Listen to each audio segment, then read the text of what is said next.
Hello, grade nines. I am going to continue with Romeo and Juliet. We are going to read Act 2, Scene 1, and this takes place at the Capulet's orchard, and Juliet and Romeo have their balcony scene in the scene. Okay, so we'll start off where Romeo enters. Can I go forward when my heart is here? Turn back, dull earth, and find thy centre out. Romeo, my cousin, Romeo, he is wise, and on my lie hath stolen him home to bed. He ran this way and leaped this orchard wall. Call good Mercutio. Nay, I'll come conjure too. Romeo, humours, madman, passion, lover, appear thou in the likeness of a sigh, speak but one rhyme and I am satisfied. Cry but I me, pronounce but love and dove, speak to my gossip Venus one fair word, one nickname for her pure blood son and heir, young Adam Cupid, he that shot so trim when King Cophetua loved the beggar maid. He heareth not, he stirreth not, he moveth not. The ape is dead, and I must conjure him. I conjure thee by Rosaline's bright eyes, by her high forehead and her scarlet lip, by her fine foot, straight leg, and quivering thigh, and the demesnes and the adjacent lie, that in thy likeness thou appear to us. And if he hear thee, thou wilt anger him.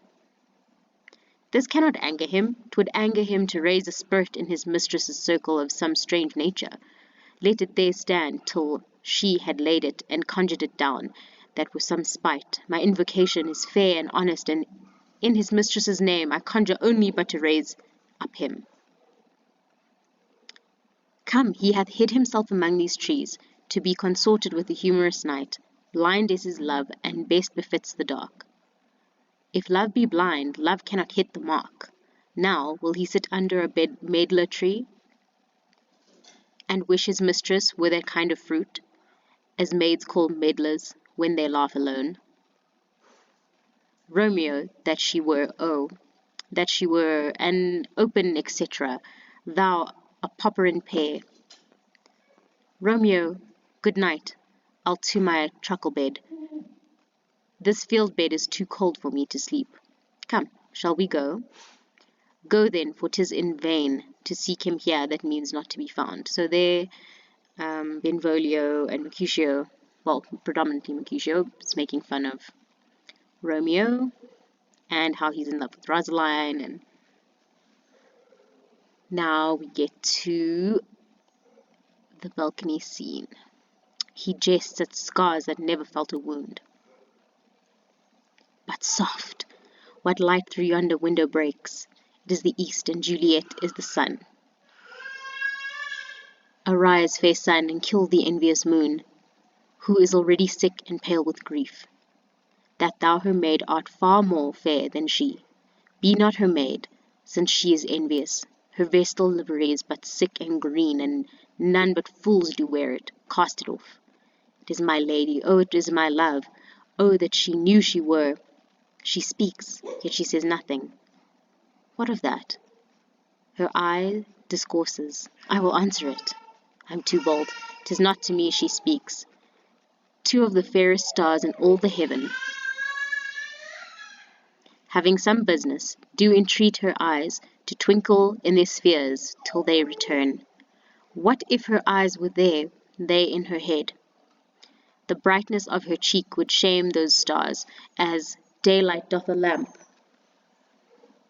Her eyes in heaven would through the airy region stream so bright, that birds would sing and think it were not night. See how she leans her cheek upon her hand. Oh, that I were a glove upon that hand, that I might touch that cheek. Ay me, she speaks. Oh, speak again, bright angel.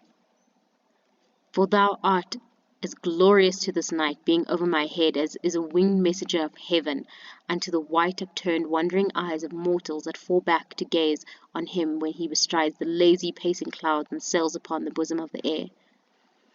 O Romeo, Romeo, wherefore art thou, Romeo? Deny thy father and refuse thy name, or, if thou wilt not, be but sworn my love, and I'll no longer be a Capulet. Shall I hear more, or shall I speak at this? 'Tis but thy love that is my enemy. Thou art thyself, though not a Montague. What's a Montague? It is no hand, no foot, no arm, no face, no any other part belonging to a man. Oh, be some other name. What's in a name? That which we call a rose by any other name would smell as sweet. So Romeo would, were he not Romeo called, retain that dear perfection which he owes without that title. Romeo, doff thy name, and for that name which is no part of thee, take all myself. I take thee at thy word. Call me but love, and I'll new baptized henceforth I never will be Romeo. What man art thou that thus bescreened in night, so stumblest on my counsel? By name I know not how to tell thee who I am. My name, dear saint, is hateful to myself, because it is an enemy to thee. Had I written it, I would tear the word. So Romeo and Juliet are willing to put aside who they are so that they can be together. This is after meeting the same night. My ears have not yet drunk 100 words of that tongue's utterance, yet I know the sound. Art thou not Romeo and a Montague?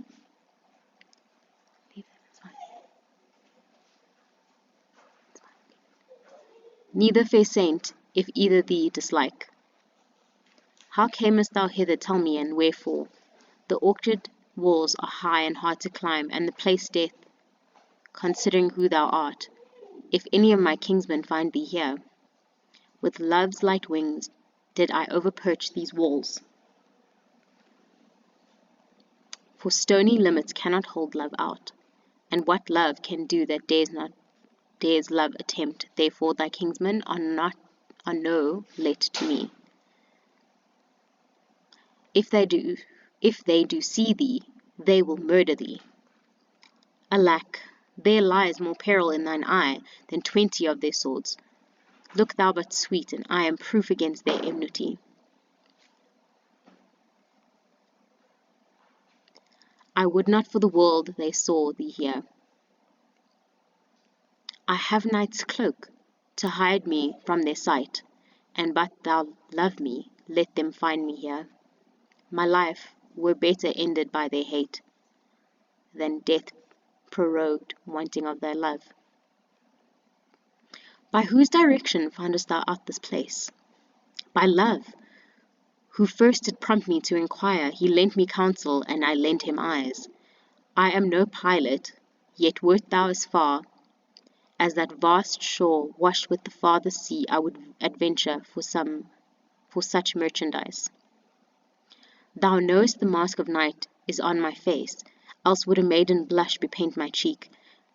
For that which thou hast heard me speak tonight, fain would I dwell on form, fain deny what I have spoke, but farewell compliment.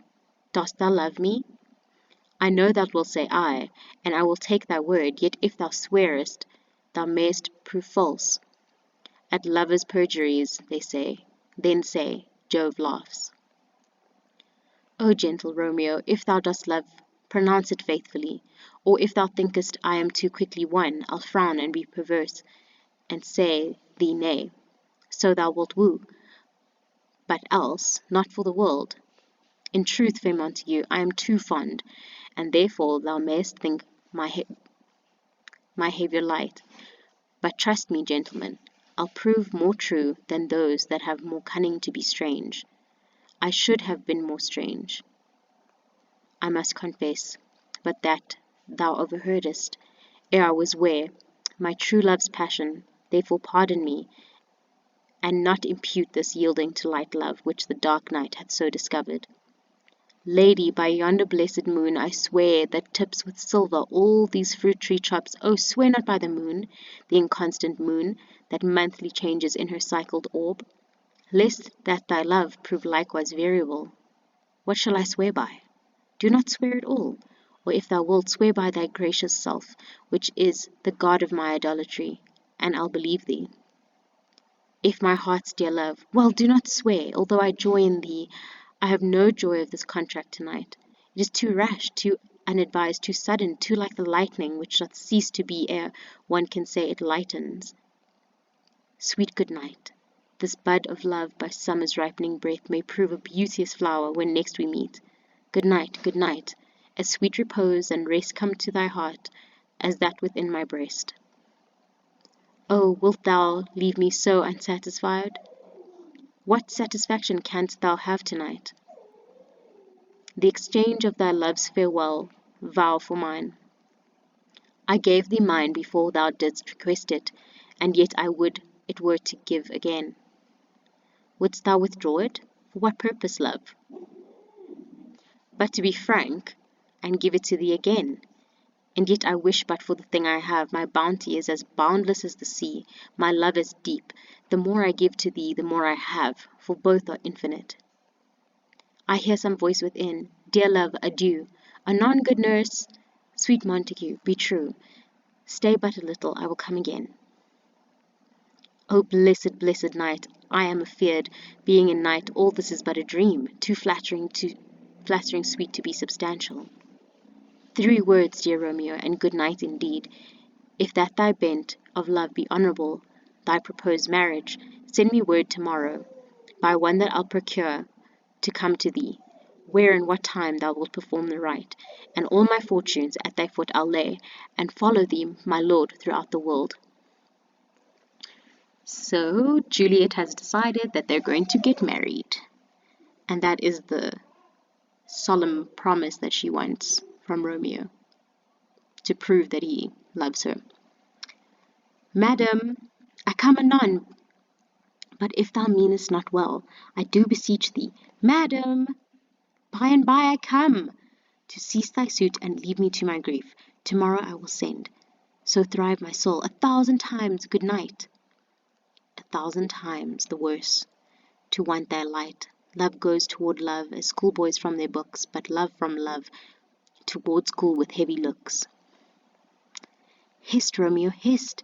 Oh, for a falconer's voice to lure this tassel gentle back again.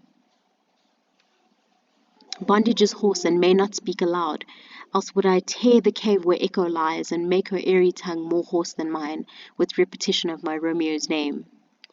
It is my soul that calls upon my name. How silver sweet sound lovers' tongues by night, like softest music to attending ears. Romeo, my dear, at what o'clock tomorrow shall I send to thee? At the hour of 9. I will not fail. 'Tis 20 years till then. I forgot why I did call thee back. Let me stand here till thou remember it. I shall forget to have thee still stand there, remembering how I loved thy company. And I'll still stay to have thee still forgetting any other home but this. 'Tis almost morning. I would have thee gone, and yet no further than a wanton bird, who lets it hop a little from her hand, like a poor prisoner in his twisted gyves, and with a silk thread plucks it back again, so loving jealous of his liberty. I would I were thy bird. So here, Juliet says that she loves Romeo like a bird in a cage, and he says that he wouldn't mind being that for her. Sweet, so would I, yet I should kill thee with much cherishing. Good night, parting is such sweet sorrow, that I shall say good night till it be morrow. So here Juliet says, yet I should kill thee with much cherishing. So she is saying that she loves him so much that she could kill him with it. She'd smother him with affection. And parting is such sweet sorrow is an oxymoron, because the idea that they are parting is sad because obviously they're going to miss each other, but it's sweet because of their parting. They know that they'll be able to see each other again, and that will be sweet. Sleep dwell upon thine eyes, peace in thy breast. Would I were sleep and peace, so sweet to rest.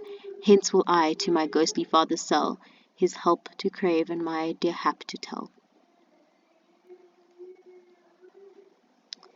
Okay, now we're in Friar Lawrence's cell, and Romeo comes to organize with him to marry Juliet, and they discuss this, and Friar Lawrence doesn't think that it's the greatest idea, but he agrees to marry them irrespective.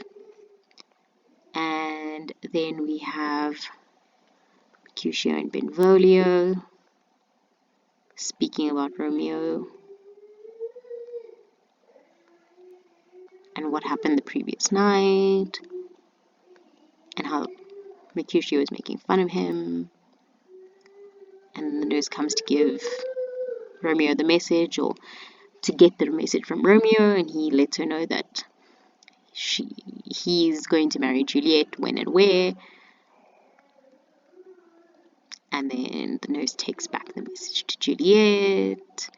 And here we go. We're on Act 2, Scene 6. Friar Lawrence's cell again. This is when the wedding takes place. So here enters Friar Lawrence and Romeo. So smile the heavens upon this holy act, that after hours with sorrow chide us not. Amen, amen. But come what sorrow can, it cannot countervail the exchange of joy that one short minute gives me in her sight. Do thou but close our hands with holy words, then love devouring death do what he dare. It is enough I may but call her mine. These violent delights have violent ends, and in their triumph die like fire and powder, which as they kiss consume. The sweetest honey is loathsome in his own deliciousness, and in taste confounds the appetite. Therefore love moderately. Long love doth so, too swift arrives, as tardy as too slow.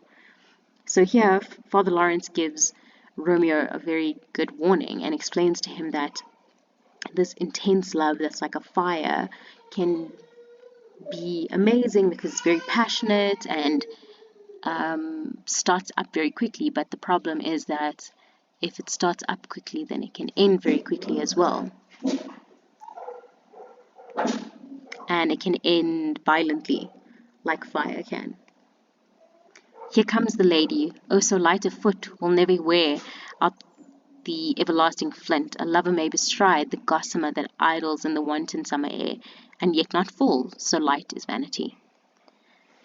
Good even to my ghostly confessor. Romeo shall thank thee, daughter, for us both. As much to him, else is his thanks too much. Ah, Juliet, if the measure of thy joy be heaped like mine, and that thy skill be more to blazon it than sweeten with thy breath this neighbour air, and let rich music's tongue unfold the imagined happiness that both receive in either by this dear encounter. Conceit much rich in matter than in words, brags of his substance, not of ornament. They are but beggars that can count their worth, but my true love is grown to such excess I cannot sum of half my wealth. Come with me, and we will make short work, for by your leaves you shall not stay alone till Holy Church incorporate two in one. And then they get married. Now we're going to move on to Act 3.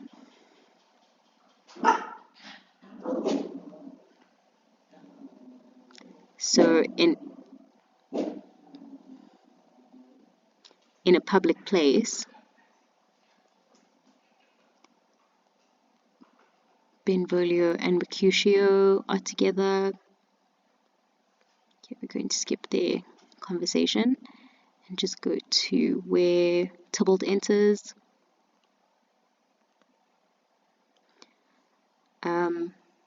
So Tybalt is still upset about the fact that Romeo was at the party.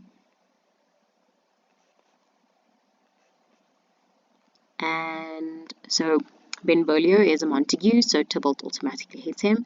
And Mercutio is not a Capulet or a Montague, but he is friends with the Montagues. Okay, so then Tybalt enters and says, "Follow me close, for I will speak to them, gentlemen. Good Den, a word with one of you, and but one word with one of us. Couple it with something, make it a word and a blow. You shall find me apt enough to that, sir, and you will give me occasion. Could you not take some occasion without giving? Mercutio, thou consortest with Romeo." So here, Tybalt is trying to start a fight with Mercutio, because by saying that he consorts with Romeo basically means he's implying that they're sleeping together, and that really aggravates Mercutio to the point that he automatically wants to fight with Tybalt. "Consort, what dost thou make us minstrels, and thou make minstrels of us? Look to hear nothing but discords. Here's my fiddlestick, here's that shall make you dance. Zounds, consort! We talk here in the public haunt of men. Either withdraw unto some private place, and reason coldly of your grievances, or else depart. Here all eyes gaze on us."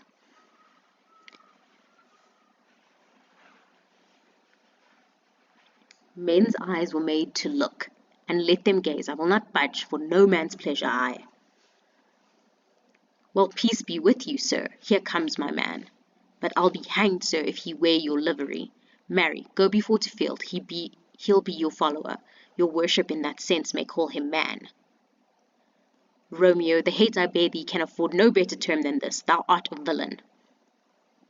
Tybalt, "The reason that I have to love thee doth much excuse the appertaining rage to such a greeting. Villain I am none, therefore farewell. I see thou knowest me not."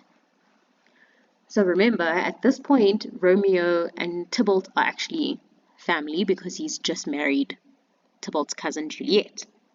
And obviously he doesn't want to fight with his own cousin. So he's trying to defuse the situation. "Boy, this shall not excuse the injuries that thou hast done me. Therefore turn and draw. I do protest, I never injured thee, but love thee better than thou canst devise. Till thou shalt know the reason of my love, and so, good Capulet, which name I tender as dearly as my own, be satisfied." So right now, Tybalt doesn't know that Romeo and Juliet are married, because they were married in secret. So obviously he thinks Romeo being all nice to him is some sort of insult, and it doesn't help things at all. "O calm, dishonorable, vile submission! Alice the Carter carries it away. Tybalt, you rat catcher, will you walk? What wouldst thou have with me? Good kings of cats, nothing but one of your 9 lives, that I mean to make bold withal, and as you shall use me hereafter, dry beat the rest of 8. Will you pluck your sword out of his pitcher by the ears? Make haste, lest mine be about your ears ere it be out. I am for you. Gentle Mercutio, put thy rapier up. Come, sir, your passado. Draw, Benvolio, beat down their weapons. Gentlemen, for shame, forbear this outrage. Tybalt, Mercutio, the prince expressly hath forbidden bandying in Verona streets. Hold, Tybalt, good Mercutio." And then Tybalt stabs Mercutio from under Romeo's arm. So Romeo, trying to stop this fight, kind of ends up killing Mercutio, because he gets in the way and Mercutio couldn't defend himself properly. "I am hurt. A plague are both your houses. I am sped. Is he gone, and hath nothing? What art thou hurt?" I a scratch, marry, 'tis enough. Where is my page? Go, villain, fetch a surgeon." "Courage, man, the hurt cannot be much. No, 'tis not so deep as a well, nor so wide as a church door, but 'tis enough.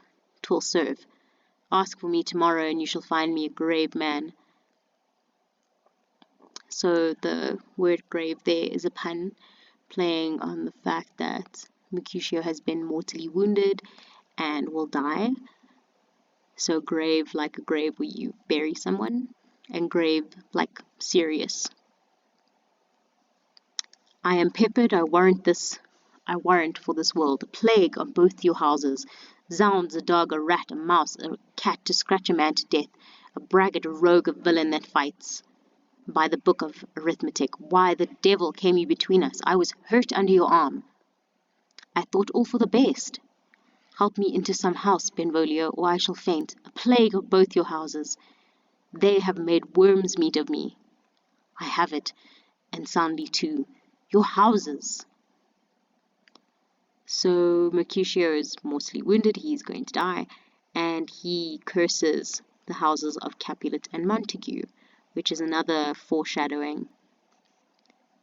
Something bad is going to happen to these two great houses. This gentleman, the prince's near ally, my very friend, hath got his mortal hurt, in my behalf and my reputation stained with Tybalt's slander. Tybalt, that an hour hath been my kinsman, O sweet Juliet, thy beauty hath made me effeminate, and in my temper softened valor's steel.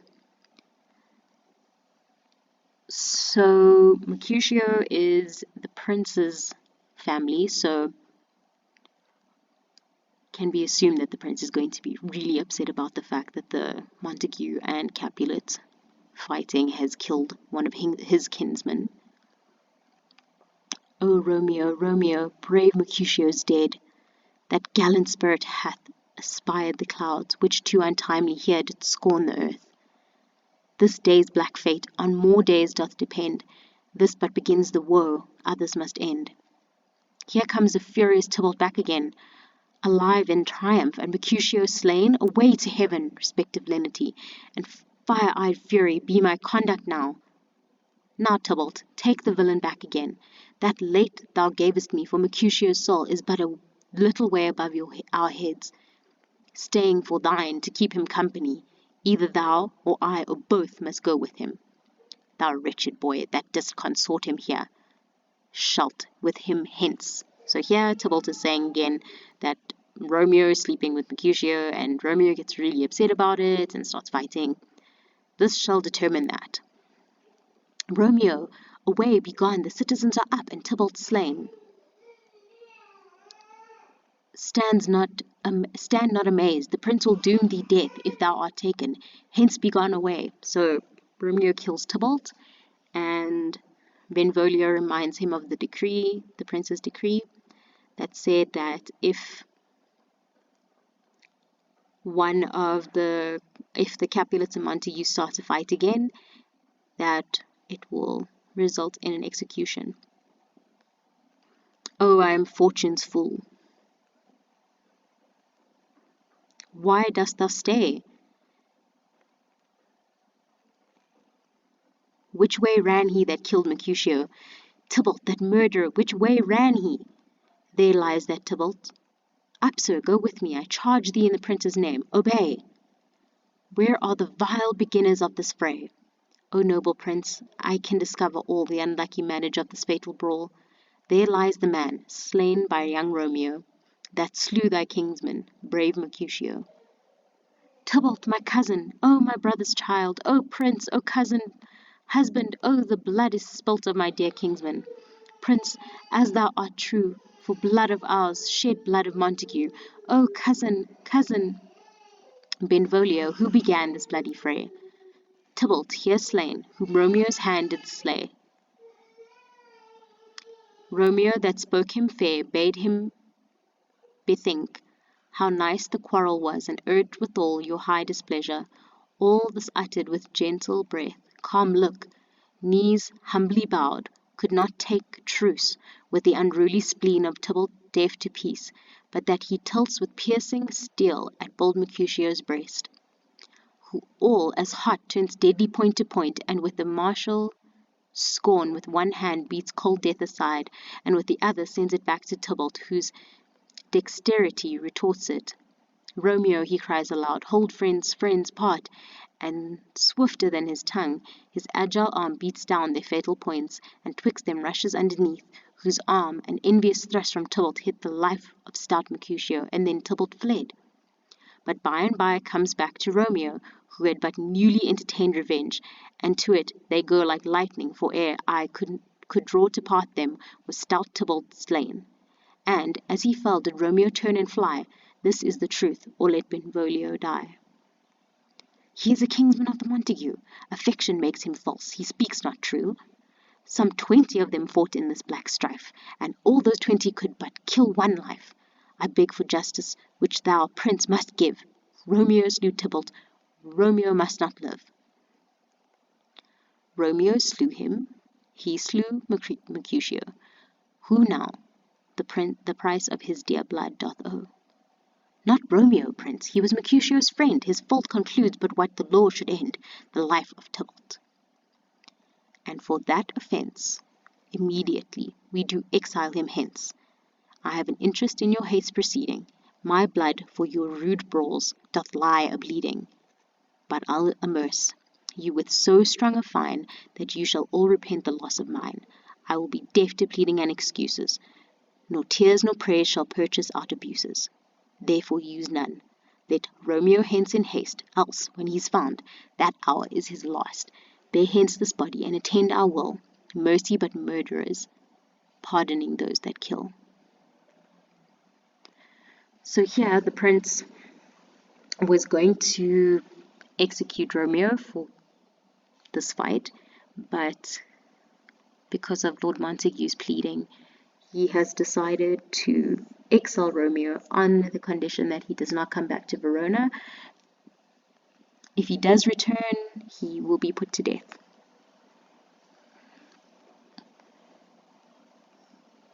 Okay, here Juliet is very upset because she finds out about Romeo and Tybalt's fight and Romeo killing Tybalt. So she's angry about him doing that, and she's also found out that Romeo has been banished, and she's very sad.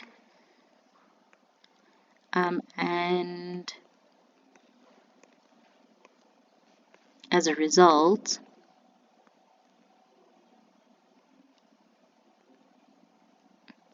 her father makes some choices that I'll discuss with you now. Here, Friar Lawrence and Romeo, just before he leaves, and they organize for Romeo and Juliet to spend their last night together.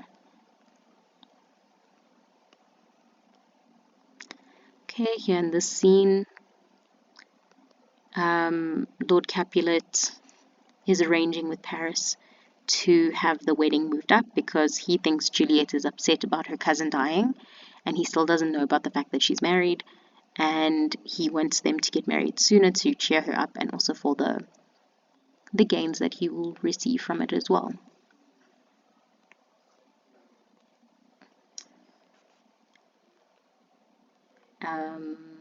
Here Romeo and Juliet are waking up after spending the night together, and they have to part, and they're very upset about it. Juliet is told that she's getting married.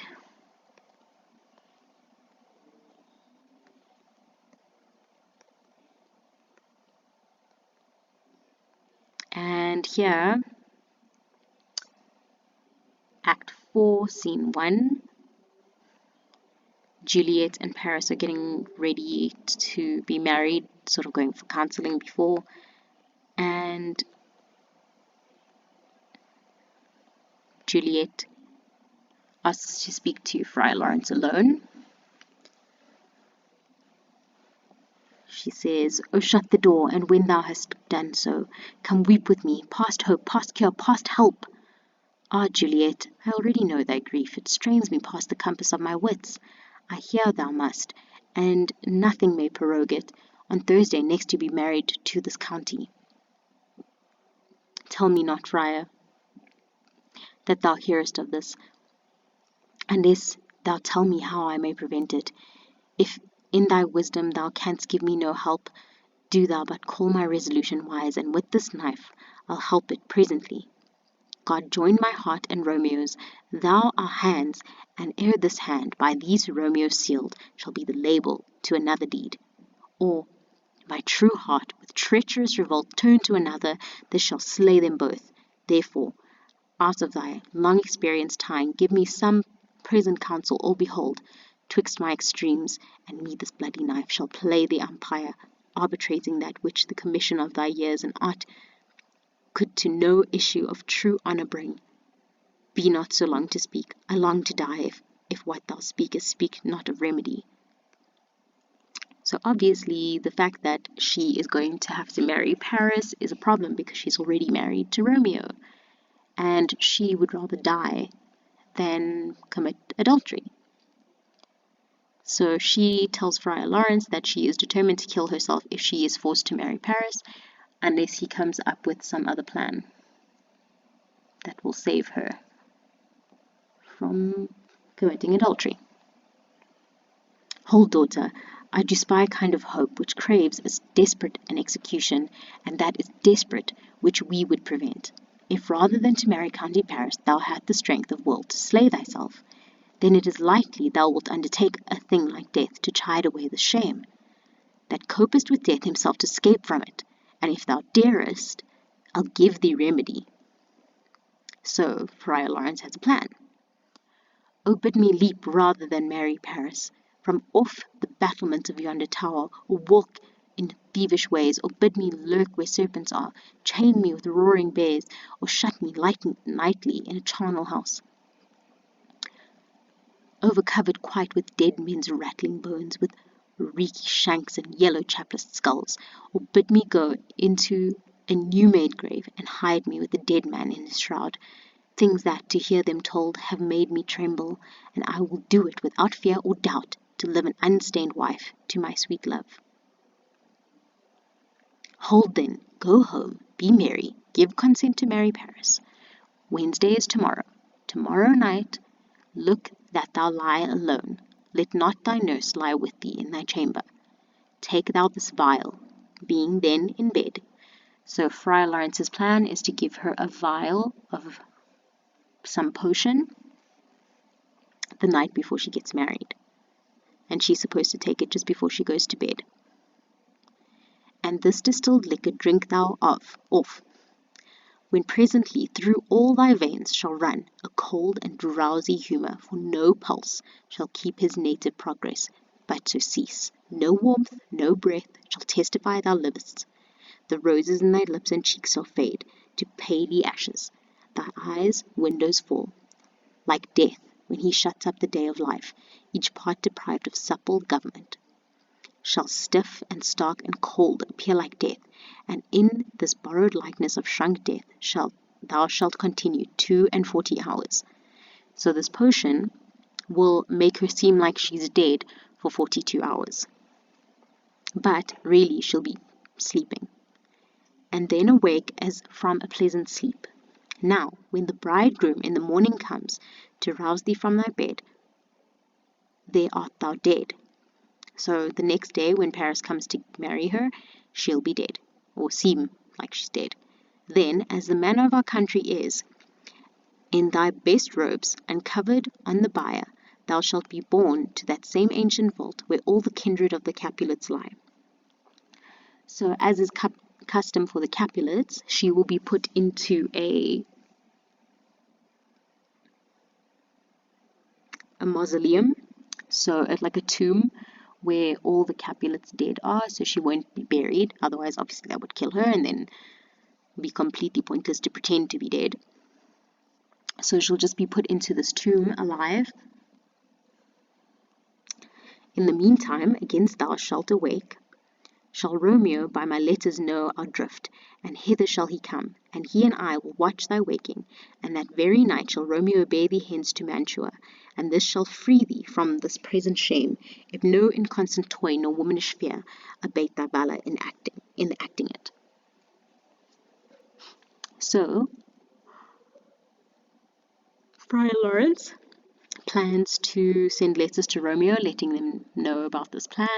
He will come through into Verona in the middle of the night, and they will sneak into the tomb and wait for Juliet to wake up, and then she will run away with Romeo, and no one will be the wiser, because everyone will think she's in the tomb and she's dead, but they'll really be living together in another place. Give me, oh, tell not me of fear.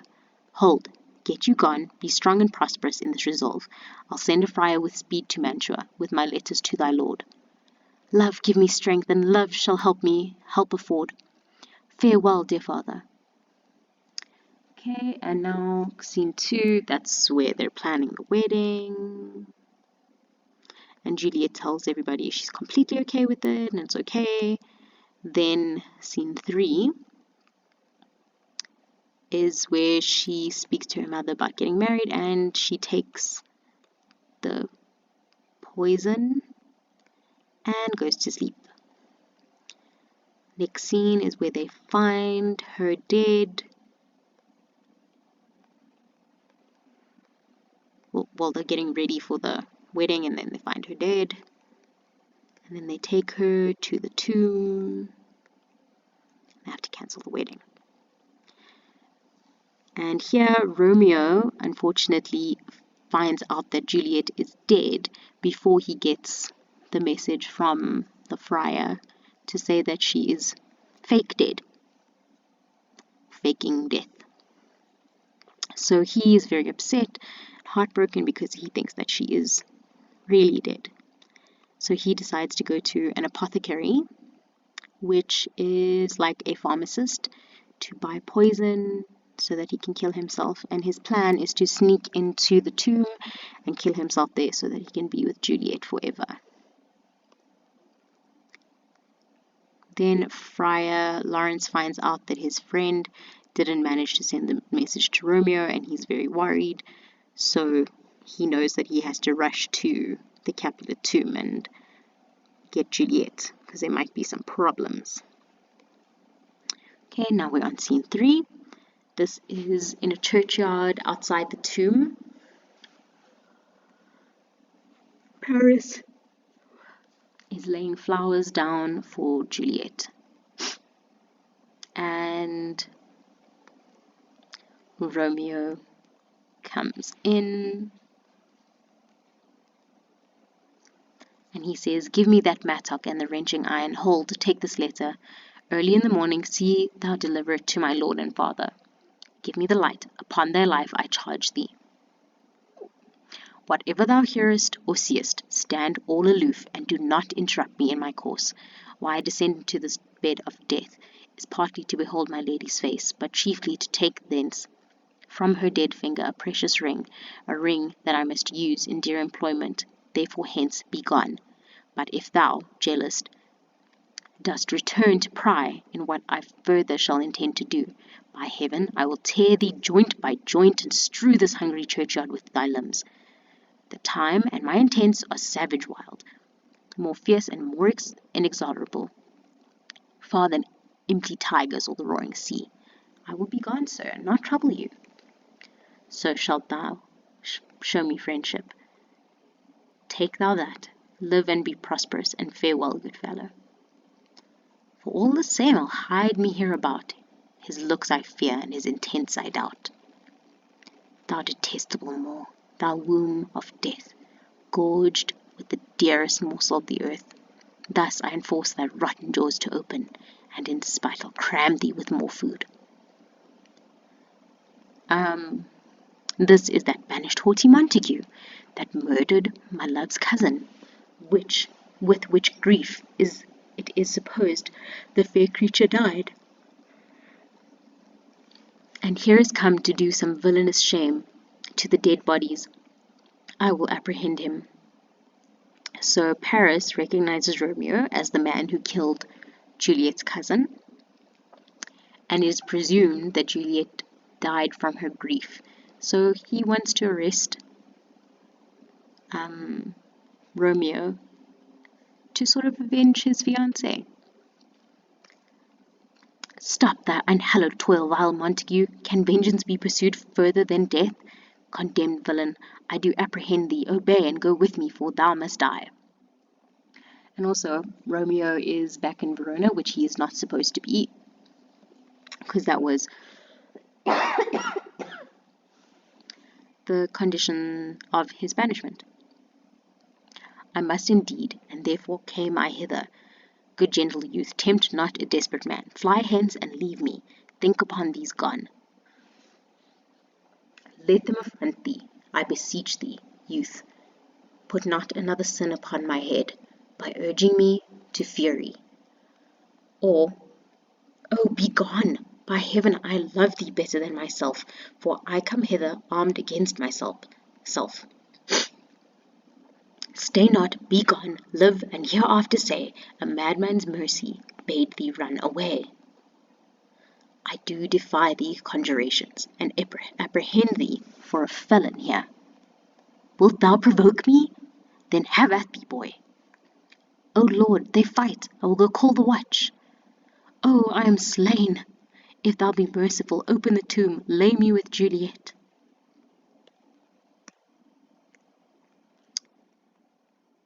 In faith I will. Let me peruse this face. Mercutio's kinsman, noble county Paris. What said my man when my betossed soul did not attend him as we rode? I think he told me Paris should have married Juliet. Said he not so, or did I dream it so? Or am I mad, hearing him talk of Juliet, to think it was so? Oh, give me thy hand, one writ with me in sour misfortune's book. I'll bury thee in a triumphant grave. A grave, oh no, a lantern, slaughtered youth, for here lies Juliet, and her beauty makes this vault a feasting presence full of light. Death, lie thou here, by a dead man entered. How oft when men are at the point of death have they been merry, which their keepers call a lightning before death. Oh, how may I call this a lightning? O my love, my wife, death that hath sucked the honey of thy breath, hath had no power yet upon thy beauty. Thou art not conquered. Beauty's ensign yet is crimson in thy lips and in thy cheeks, and death's pale flag is not advanced there. Tybalt liest thou there in thy bloody sheet. Oh, what more favour can I do to thee, than with that hand that cut thy youth in twain, to sunder his that was thine enemy? Forgive me, cousin. Ah, dear Juliet, why art thou yet so fair? Shall I believe that unsubstantial death is amorous, and that the lean, abhorred monster keeps thee here in dark to be his paramour? For fear of that, I still will stay with thee, and never from this palace of dim night depart again. Here I will remain with worms that are thy chambermaids. Oh, here will I set up my everlasting rest, and shake the yoke of inauspicious stars from this world-wearied flesh. Eyes, look your last. Arms, take your last embrace. And lips, oh, the doors of breath seal with a righteous kiss a dateless bargain to engrossing death.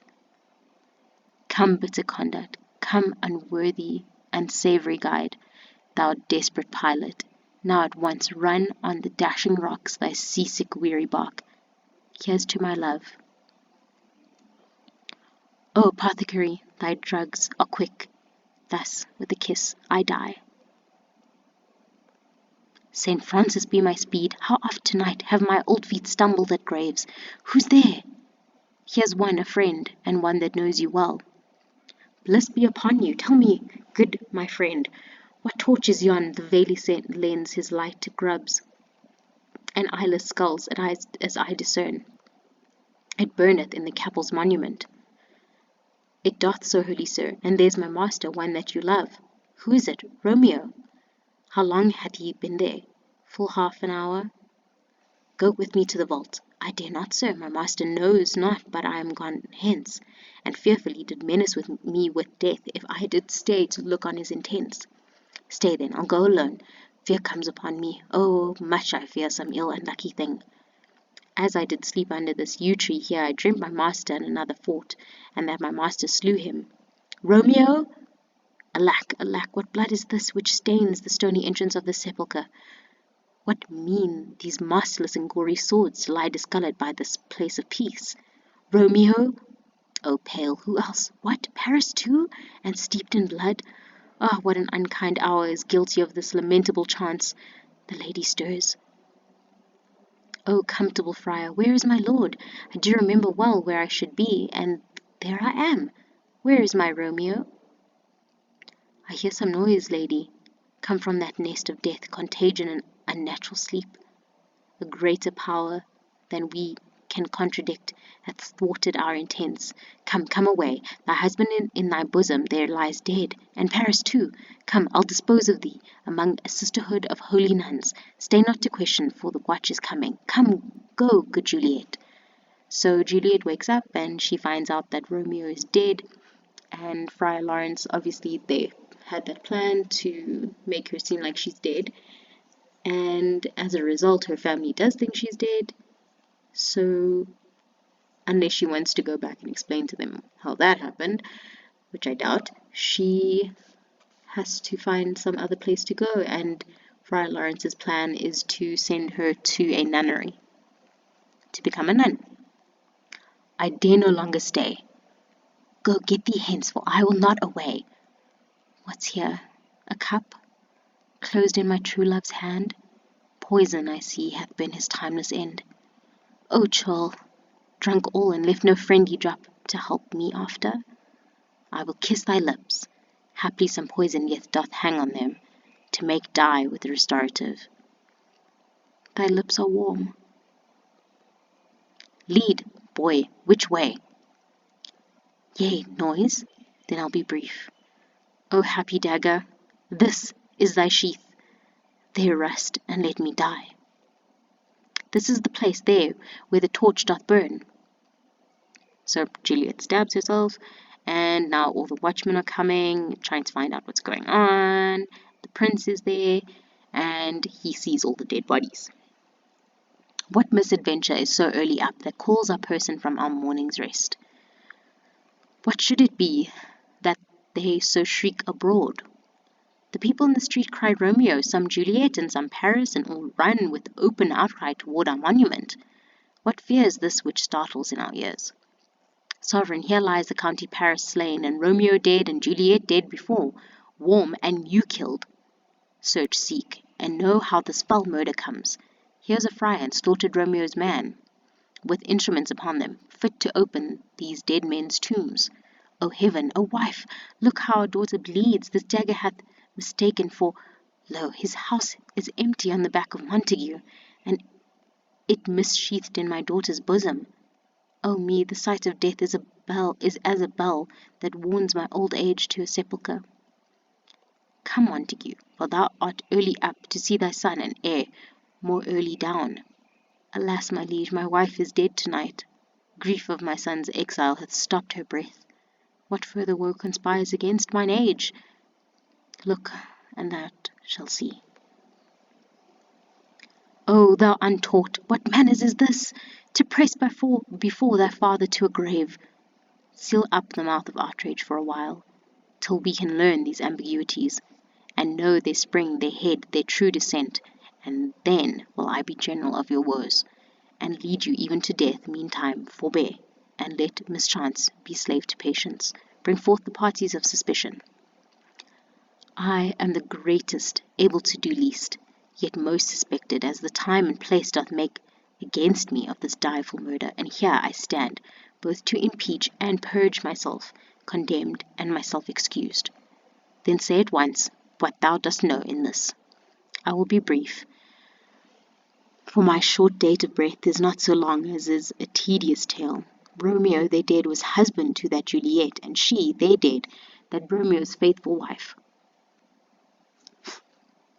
I married them, and their stolen marriage day was Tybalt's doomsday, whose untimely death banished the new-made bridegroom from the city, from whom, and not for Tybalt, Juliet pined. You, to remove that siege of grief from her, betrothed, and would have married her perforce to county Paris.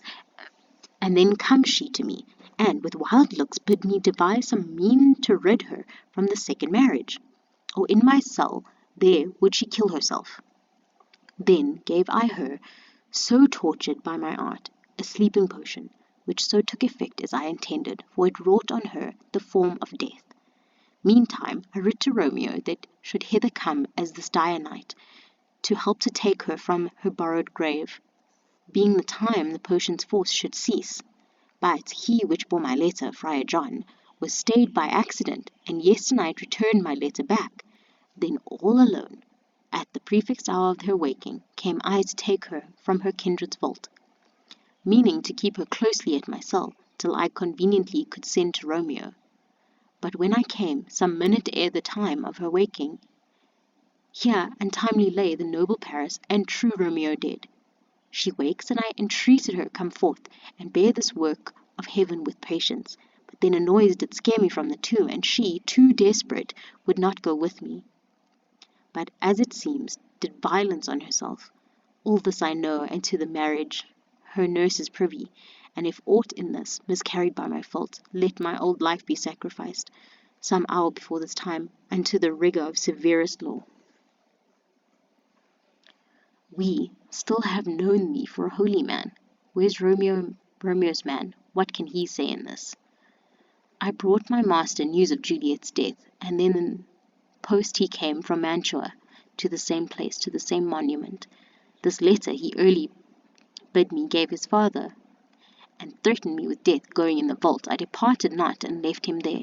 Give me the letter, I will look on it. Where is the county's page that raised the watch? Sirrah, what made your master in this place? He came with flowers to strew his lady's grave, and bid me stand aloof, and so I did. Anon comes one with light to ope the tomb, and by my master drew on him, and then I ran away to call the watch. This letter doth make good the friar's words, this course of love, the tidings of her death, and here he writes that he did buy a potion of a poor apothecary, and therewithal come to this vault to die, and lie with Juliet. Where be these enemies? Capulet, Montague, see what a scourge is laid upon your hate, that heaven finds mean to kill your joys with love, and I, for winking at your discords too, have lost a brace of kinsmen. All are punished. O brother Montague, give me thy hand, this is my daughter's jointure, for no more can I demand. But I can give thee more, for I will raise her statue in pure gold, that while Verona by that name is known, there shall no figure as such rate be set as that of true and faithful Juliet. As rich shall Romeo buy his lady's lie. Poor sacrifices of our enmity. So now Capulet and Montague are making up, they're ending their feud, because they've lost both of their children. A glooming peace this morning with it brings, the sun for sorrow will not show his head. Go hence to have more talk of these sad things. Some shall be pardoned and some punished, for never was a story of more woe than this of Juliet and her Romeo.